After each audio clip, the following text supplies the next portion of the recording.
সরিষা ক্ষেতের পাশে বসানো হয়েছে সারি সারি মৌবক্স। সেখান থেকে ঝাঁকে ঝাঁকে মৌমাছি উড়ে যাচ্ছে বিস্তৃত হলুদের সমারোহে।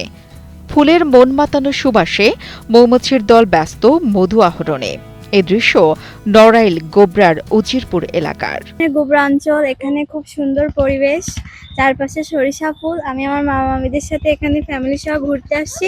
গুনগুন শব্দে মুখর পরিবেশে মৌমাছির দল ফুল থেকে যখন মধু সংগ্রহে ব্যস্ত, তখন প্রকৃতি প্রেমীরা মাঠে এসে ক্যামেরা বন্দী করে রাখছেন অপরূপ এ দৃশ্য। আবার অনেকে খাঁটি মধুর সন্ধানে এসেছেন মাঠে। ভাই আমরা এখানে ঘুরতে আসছিলাম, ঠিক আছে। আমাদের নড়াইলে এখানে ওইখানে মধুর চাষ হয়। এইখান থেকে যত সরিষা ফুলের মধু আছে, ঠিক আছে, সব মনে করেন বক্সে নিয়ে যায়। অনেক অনেক জায়গার লোক এখান থেকে মধু নিতে আসে, ঘুরতে আসে। বিকাল হলে অনেক লোক হয়, ঠিক আছে। আমরাও বন্ধু বান্ধব ফ্রেন্ড সার্কেল আসছিলাম, ওই যে মনে করেন যে 5-7 জন লোক মিলে আসছিলাম ঘুরতে, প্রায় সময় আসি। খাঁটি মধু, সরিষা ফুলের মধু। আমি এখানে আসছি আমার ফ্যামিলি নিয়ে, যার সময় অবশ্যই আমি এখান থেকে মধু নিয়ে যাব। জানা যায় বিশেষভাবে তৈরি প্রতিটি মৌবক্সে 7 থেকে 8 কলোনি থাকে। সারাদিন মৌমাছিরা সরিষা ক্ষেত থেকে মধু সংগ্রহ করে মৌচাকে জমায়।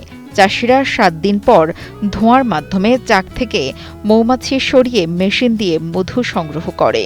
পরে উৎপাদিত মধু বিভিন্ন পাত্রে ভরে বাজারজাত করা হয়। জীবনের সব আয়োজন এখানে একসাথে। এবছর শুরুর দিকে আমরা ভালো ছিলাম। গত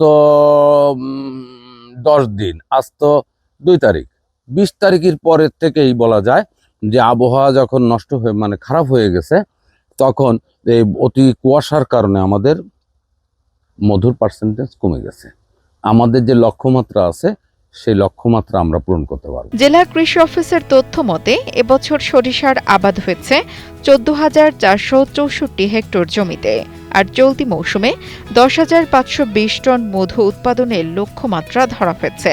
জেলা কৃষি কর্মকর্তা জানান, বিভিন্ন ধরনের কারিগরি পরামর্শ দিয়ে চাষিদের খাঁটি মধু সংরক্ষণে সহায়তা করে আসছে কৃষি অফিস। এই সরিষার চাষ সম্প্রসারণের জন্য এবং সরিষার উৎপাদন বৃদ্ধির জন্য পাশাপাশি আমরা মৌচাষীদের আহ্বান করে থাকি সরিষা ক্ষেতে তাদেরকে বসার জন্য।